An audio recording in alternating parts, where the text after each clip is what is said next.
Aboubacry officiel bis ni ki tey daal jàpp leen dootu leen amati benn jaaxle si wàllu info bu gaaw te wóor.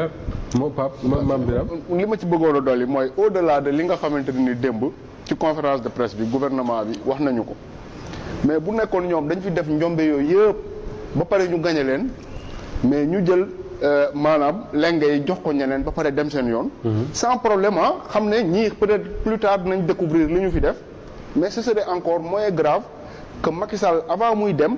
mais muy signé ay décret di neexal les anciens ministres di leen defal ay indemnités. dëggal ay pension de retraite durant toute leur vie. di signé ay contrat xam nga damay dégg ñu naan ay boo doon méngale ñoom li ñuy def da nga koy comparer rek ak ay golo yu dugg ci tool daanaka yàq lépp. ma ne golo yi yemuñu ci yàq lépp avant ñuy dem dañ fa ginnaaw kër. parce que effectivement non parce que yow bu nekkee ne yóbbu nga les finances publiques à ce niveau là. kii moo soxor kii moo mayul mais c'est la réalité bu nekkee yow da nga yóbbu les finances publiques à un certain niveau. ba ñu ne yow yaa ngi war a dem. le 24 diggante le 24 mars. ak le 2 avril.